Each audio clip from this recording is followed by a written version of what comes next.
The agenda this week got word from rural Ontario on how their communities have responded in this pandemic and assessed how movie theaters might bounce back after the lockdowns. The agenda's week in review begins hearing from farmers on how they've persevered to keep the food supply strong.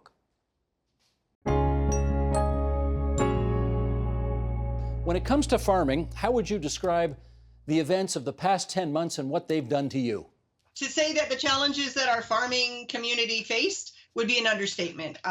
Whether it was coming down to the big thing was labor and the uncertainty of whether we were going to have our labor in time for early spring planting. That was a big deal. So I know I only have 30 seconds. So I would say labor challenges and yeah, at the very beginning, because this was all new to all of us. Rob, what would you add to that?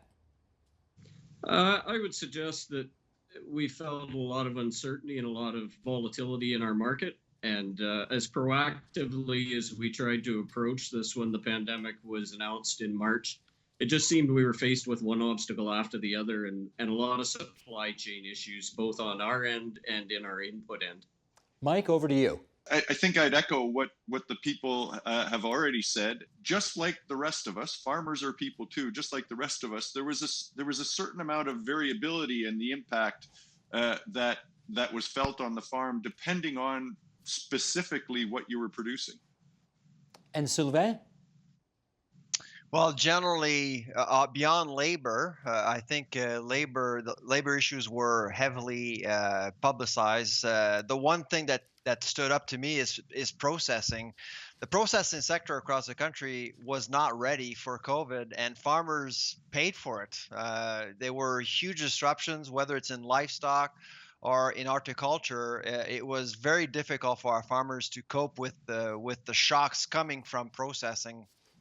Mike, let's follow up on the issue of food security, because when this pandemic started, I guess a lot of people had some reasonable questions about whether or not the food chain, the food supply, processing, the whole 9 yards, whether it could keep up and whether our supermarket shelves would continue to be stocked. What have you noticed over the past 10 months on that front? Well, I think what we learned was that our food system is incredibly robust and resilient, notwithstanding some of the issues that Sylvain raised with the processing sector and that Avia raised relative to labor. We saw some disruption. We saw significant pain, I think, at the producer level when those beef processing plants closed. Those were an issue, particularly for producers, much less for consumers because we have this integrated supply chain. So in terms of food availability, we did really well. I think what that does, though, is masks the significant food security impact that COVID has had, not in terms of availability, but in terms of all of the people who've lost work, who've seen income go down and became food insecure because they couldn't afford food and not because they couldn't find food. Right. Let's carry on that regard, because Sylvain, you led a team that basically looked at the pricing situation. You have over a number of years. You got the 2021 edition of Canada's Food Price Report just out, and we want to take a look at some of what you are forecasting for the coming year. Canadians, you say, can expect to see an overall food price increase of 3 to 5% for the year 2021. The most significant increases are predicted for both meat and vegetables, and that gets you up 4.5% to 6.5% over last year.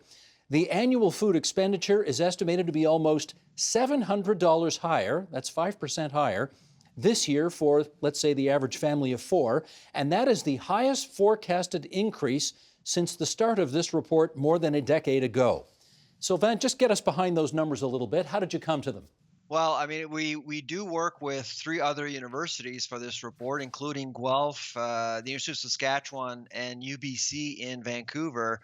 And we run different models, and our models were telling us a very, very dim story for this year for bakery, meat, and vegetables, unfortunately. Now, for Ontario specifically, the forecast is more around 3%, but keep in mind, Steve, that the general inflation rate is very low. So 3% will appear to be very high for people with tight budgets. I mean, food affordability is an issue across the country, including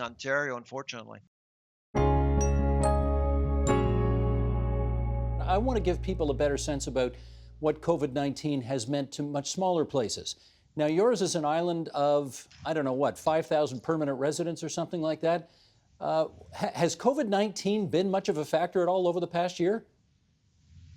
Oh, for sure. I mean, like the rest of, I guess, the world and communities across Ontario, people are struggling. They're fearful of what this means, and there's a lot of mental health issues for people that are particularly living in vulnerable situations. So. I guess we've had to adapt and learn, but one of the biggest things that's happened is on the island itself, we have 9 municipalities and 7 First Nations, and we often didn't have a real sense of what the impact of each community's reaction to the pandemic has been. So we've formed a collaborative group where we meet with all those parties on a weekly basis, and we try and give an update on what's happening to each other. And we've really learned a lot about the island, even though we've been here for many years, most of us. So it's been, I think, a good thing. It's helped us to come together in a lot of ways. Okay, Mayor Isbester, what's the COVID-19 situation been like over the past year in your neck of the woods? Well, it certainly had a great effect on our small business community, which we do have a combination of rural and urban, but a very vibrant downtown, sort of mom and pop sort of stores. But we also have in our outer limits the big box stores. And it's been very, very tough on our small ones to see the large ones be able to stay open. And it's just a constant, when and how and is it safe? I think, too, for any small community, and I'm sure that the other mayors will certainly agree with me, is our people don't sit and listen to any of the politicians at noon on news. They reach out. We get the phone calls. When does this end? Where can I go? Can I go for a walk? So it's good for that. But a good thing that's come out of it is the collaboration between our health services, the municipality, and the people, the faith-based, getting food and so on out. So there has been a great collaboration. We just seem to be able to snap our fingers and everybody's there to help. Of course, socially distance, physically distance, and they have their masks on. But that has been a good thing. Our small businesses are suffering the most, and that has to end. Councillor Redden, how about in your part of the province? Well, similar to Marg's, we've got 3 small communities, Campbellford being the largest.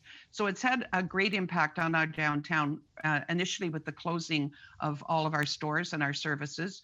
But we had a great volunteer effort come together to help serve those that were in their homes without family support. Everyone has done their best. Everyone's wearing masks. We're distancing. We're doing everything we should. But it's either there's no real in between. Either the businesses are able to service and do curbside and provide everything that individuals are looking for, or they're having to close down, go home, and fear that they won't be able to open again.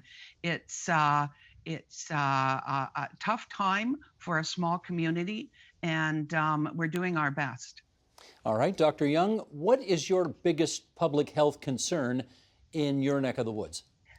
So Collingwood is not quite as rural as many of the communities that would call themselves rural in Canada, and I would really speak to the immense healthcare workers in rural communities are paper thin and very fragile, and so taking one of those out of a community can have a very large impact on their ability to offer care.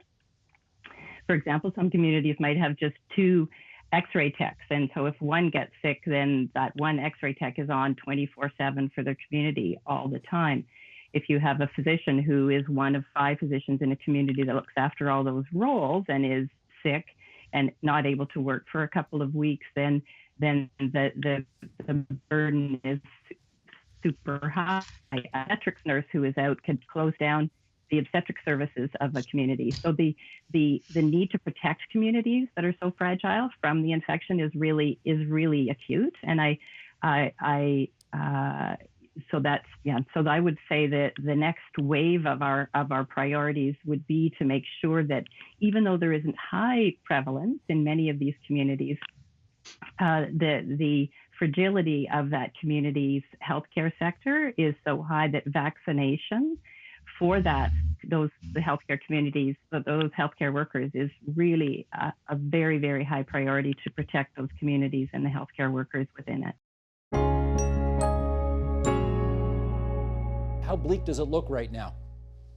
It's as bleak as the bleakest horror movie you could imagine. But I think that, interestingly enough, the executives of some of the major firms, they're treating it more like a thriller. They're hoping that they'll come out at the end and, Harrison Ford will save the world. Like, for example, Ellis Jacob of Cineplex, I've read an interview with him. He's very bullish on what's going to happen once the vaccines are widely available. He thinks people will return to theaters. And Adam Aron of AMC, they managed to stave off bankruptcy last week with a big cash infusion. And he's optimistic for the rest of the year. So it's hard to argue with that. Alexandra, tell us what you've been doing at the Regent Theatre over the past 10 months. Well, we closed like all the other theaters in March of last year, but since then we've been really very busy. We, like many other organizations, have pivoted. In our case, we have equipped ourselves to live stream. We are not only a cinema, but we're also a live music venue. And so we can now live stream our performances with or without an audience. And so that's something that we've been focusing a lot on recently. We've also run a major fundraising campaign to get us through this and to improve the accessibility of our theater, moving more towards creating a cinema experience. Because I think when we come back from this COVID time, the new normal will be an audience that desires a different experience that they can't get at home. It's more than just the content they're seeing on the big screen. It's got to be the whole experience that comes with it. And so we're working hard to get ahead of that and to make our theater, both in terms of our physical auditorium as well as our bar and concession, more of an experience for our audience. Dan, what's been going on at the Royal for the last 10 months? Basically the same thing as the Regent. We've been closed since March to the public. We have taken this opportunity to start renovating the theater. The plaster, the paint, all that sort of thing has been worked on, and it's really looking beautiful. We are as well pivoting to a kind of a live streaming format with 4K remote cameras. We have all new LED lighting, so hopefully we'll be able, like the Regent, to stream live performances, whether it be concerts or a theater, live theater, that sort of thing. In our business model, when we acquired the Royal 15 years ago, we incorporated a post-production facility within the venue as well. So the large stage, the large theater, we can actually use as a mixing theater and have been since then, albeit movie independent film has been drastically reduced since March. It is starting to come back now, and we're seeing signs of bookings for that type of work. April, can you tell us now, given that you won't be able to release this on the silver screen as you had hoped, your movie Wander, what's the plan now to get it out in front of people's eyeballs? So it's been released on all on-demand platforms and digital platforms, North American-wide, and to stand out in a very, very busy platform, you have to make your mark. So we had a lot of press, a lot of lead up. People like Peter Howell, critics really matter. Rotten Tomatoes matters more than ever.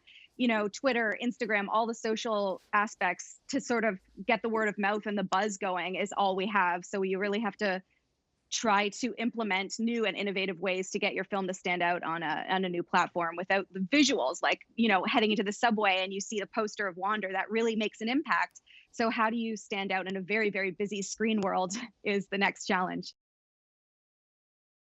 That's just some of what we covered this week on The Agenda. For more, including the full conversations, you can visit our website, tvo.org, our YouTube channel at youtube.com/theagenda, or our Twitter feed, twitter.com/theagenda. The Agenda with Steve Paikin is brought to you by the Chartered Professional Accountants of Ontario. CPA Ontario is a regulator, an educator, a thought leader, and an advocate. We protect the public. We advance our profession. We guide our CPAs.